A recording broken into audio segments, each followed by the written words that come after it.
வணக்கம். படித்ததில் பிடித்தது பகுதியில் அனைவரையும் சந்திப்பதில் மிகவும் மகிழ்ச்சி அடைகிறேன். திரு வே. இறையன்பு அவர்கள் எழுதிய 10,000 மைல் பயணம் என்ற நூலிலிருந்து இந்த பதிவு.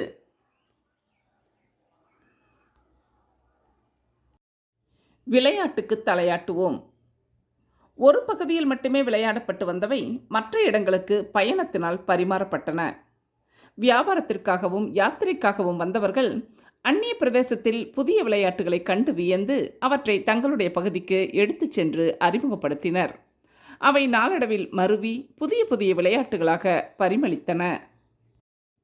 இந்தியாவிற்கு வந்த யுவான் சுவாங் பாகியான் இருவருமே அப்போது நாலந்தாவில் விளையாடப்பட்டு வந்த வால் சண்டை, நீச்சல், மற்போர், பந்து விளையாட்டுகள் ஆகியவற்றை பற்றி விரிவாக குறிப்புகள் எழுதினர். மூச்சை கட்டுப்படுத்துவது பிராணாயாமத்தின் ஒரு பகுதி. டைக்வாண்டோ, கராத்தே, ஜூடோ ஆகியவற்றில் இந்த யுக்திதான் பயன்படுத்தப்பட்டு வருகிறது. மனத்தையும் உடலையும் ஒரே புள்ளியில் இணைக்கும் போது அளவு கடந்த ஆற்றல் உண்டாகிறது. இதை அடித்தளமாக கொண்டு காஞ்சிபுரத்திலிருந்து சீனத்திற்கு சென்ற போதி தர்மர் அங்கிருந்த ஷாலின் கோயிலில் ஒரு புதிய வழிமுறையை உண்டாக்கினார். அது அனைத்து சண்டை பயிற்சிகளுக்கும் ஆதாரமாக ஆனது. போலோ விளையாட்டு பாரசீகத்தில் தோன்றியது. சீனர்களும் அதற்கு உரிமை கொண்டாடுகிறார்கள். மத்திய ஆசிய நாடோடிகளிடம் தோன்றிய விளையாட்டு கொஞ்சம் கொஞ்சமாக மற்ற இடங்களிலும் பரவியது. அலெக்சாண்டர் மாசிடோனியாவின் அரசராக பதவியேற்ற போது பாரசீக மன்னர் 3ஆம் டேரியஸ் அவருக்கு ஒரு போலோ பந்தையும் மட்டையையும் பரிசாக அனுப்பினார். நீ போலோவுடன் நிறுத்திக்கொள், போரில் ஈடுபடாதே என்பது சமிஞ்ஞையாக சொல்லப்பட்டது. அலெக்சாண்டர் அதற்கு பதில் சொல்லும் விதத்தில் பந்து உலகத்தை குறிப்பதாகவும் மட்டை தன்னை குறிப்பதாகவும் தான் உலகத்தை வெல்லக்கூடிய செய்தியை குறிப்பிடுவதாகவும் சபையினரிடம் அந்த பரிசை பற்றி கேலியாக குறிப்பிட்டார். இங்கிலாந்து உலகத்தில் சக்தி வாய்ந்த பேரரசாக உருவெடுத்த போது அதன் காலனிக்குட்பட்ட இடங்களிலெல்லாம் கிரிக்கெட் பரவியது.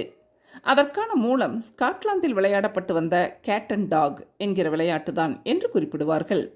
ஹாக்கி இங்கிலாந்தில் பிரபலமான போது நிறைய பேர் அதை விளையாடத் தொடங்கினால் வில்வித்தை பயிற்சிக்கு செல்ல மாட்டார்கள், எனவே போரில் வெல்வது கடினம் என்று சில காலம் தடை செய்யப்பட்டது. பேட்மிண்டன் உருவான வரலாறு சுவாரஸ்யமானது. 19ஆம் நூற்றாண்டில் இந்தியாவிற்கு வந்த சில சிப்பாய்கள் ஷாம்பைன் பாட்டில் மூடியிலுள்ள கார்க்கை எடுத்து அதில் சில இறகுகளை சொருகி பாட்டில்களையே மட்டைகளாக பயன்படுத்தி பூனா என்கிற விளையாட்டை வேடிக்கையாக விளையாடினார்கள்.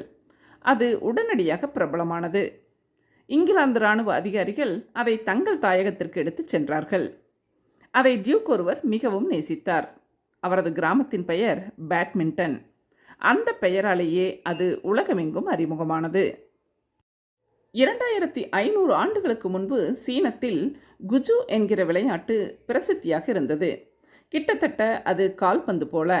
பின்னர் அது கிரேக்கர்களிடமும் ரோமானியர்களிடமும் சிப்பாய்களின் விழிப்புணர்வை மேம்படுத்தும் விதத்தில் விளையாடப்பட்டு வந்தது. ஆனால் இன்றுள்ள வடிவத்தில் அது உருப்பெற்றது இங்கிலாந்தில்தான். சேவல் சண்டை, ஆட்டுச்சண்டை போன்றவை ஆசிய நாடுகளிலிருந்து மற்ற நாடுகளுக்கு பரவியவை. இதை மத தலைவர்கள் கடுமையாக எதிர்த்தும் இடைப்பட்ட காலத்தில் ஐரோப்பாவில் மிகவும் விரும்பப்பட்ட கேளிக்கையாக இருந்தது. பிறகு அது மேட்டுக்குடியினரின் விளையாட்டாக உருவானது. சூதாட்டமாக மாறிய இது சிலருடைய எதிர்ப்பின் காரணமாக இங்கிலாந்தில் தடை செய்யப்பட்டது. காளை சண்டை என்பது ரோம் நாட்டோடு தொடர்புபடுத்தி பார்க்கப்படுகிறது. கலோசியத்தில் விளையாடப்படும் விளையாட்டுகளில் இதுவும் ஒன்றாக இருந்தது. ஸ்பெயின் நாட்டிலிருந்து கொஞ்சம் கொஞ்சமாக பரவி பிரான்ஸ் நாட்டில் 19ஆம் நூற்றாண்டில் புகழ்பெற்ற விளையாட்டாக மாறியது. இந்தியாவின் ஜல்லிக்கட்டு அறுவடைக்கு பிறகு இரத்தத்தை காவு கொடுக்கும் விளையாட்டாக பூடகமாக வடிவம் பெற்றது. படகு செலுத்துதல் விளையாட்டாக ஹாலந்தில் உருவானது. அதை இங்கிலாந்து ஸ்வீகரித்து கொண்டது. செஸ் இந்தியாவில்தான் உதயமானது. அதற்கு சதுரங்கம் என்று பெயர். சதுர் என்றால் 4. யானைப்படை, குதிரைப்படை, தேர்ப்படை, காலாட்படை ஆகியவற்றை அது குறிக்கும். அது தோன்றிய விதத்தை குறித்து சுவையான கதையொன்று உண்டு. சிசா என்கின்ற நபர் புத்தி கூர்மைக்கு பெயர் போனவர். அவரை பல்கைத் என்கிற அரசர் அழைத்து புத்தி கூர்மையுடன் விளையாடுகிற ஒரு விளையாட்டை உருவாக்கும்படி கேட்டார். சிசா சதுரங்கத்தை வடிவமைத்தார். வஸ்து புருஷ மண்டலா என்கிற பலகையில் அது விளையாடப்பட வேண்டும். மொத்தம் 64 கட்டங்கள். அஷ்டபதா என்றும் அதை அழைத்தனர். சதுரங்கத்தை கண்டுபிடித்ததற்கு என்ன பரிசு வேண்டும் என்று அரசர் கேட்டபோது, முதற்கட்டத்தில் ஒரு தானியமும் 2ல் 2ம் 3ல் 4ம் 5ல் 8மாக அதிகரித்து கொண்டே செல்ல 64வது கட்டம் வரை வருகிற தானியங்களை கொடுத்தால் போதும் என்று சிசா சொன்னார். ஆரம்பத்தில் அரசர் இவ்வளவு சின்ன பரிசை கேட்கிறாரே என்று சிரித்தார். ஆனால் 64வது கட்டத்திற்கான தானியங்களை கணக்கிட்ட போது அந்த எண் 181454745737095515115.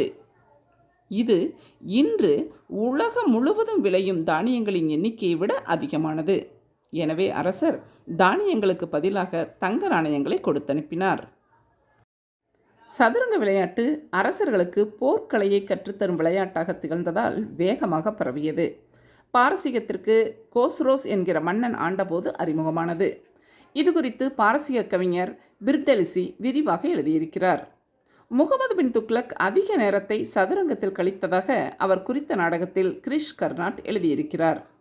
அவர் ஒவ்வொரு போருக்கு முன்பும் சதுரங்கம் விளையாடுவார். புத்த துறவிகள் தியானத்தை மற்ற நாடுகளுக்கு பரப்புவதற்காக காடுகளின் வழியாக பயணம் செல்ல நேர்ந்தது. அதற்கு தற்காப்பு கலை அவசியமாக இருந்தது. களரி பயிற்சி என்கிற விளையாட்டை வன்முறை இல்லாமல் சுய பாதுகாப்பிற்கு மாத்திரம் மாற்றியமைத்து அவர்கள் உருவாக்கிய சண்டை முறைதான் கராத்தே. புத்த மதம் பரவிய இடங்களுக்கெல்லாம் கராத்தேவும் பரவியது. இன்றிருக்கும் பல நவீன விளையாட்டுகள் சரித்திர காலத்தில் வேறொரு விதத்தில் விளையாடப்பட்டவை. நாடு விட்டு நாடு பயணப்படும் போது தேவையான மாற்றங்களை அந்த பகுதிக்கேற்றவாறு அடைந்து இன்றுள்ள விளையாட்டு வடிவத்தை அவை அடைந்தன. படித்ததில் பிடித்தது பகுதியின் மூலமாக மீண்டும் அடுத்த பதிவில் சந்திப்போம். நன்றி, வணக்கம்.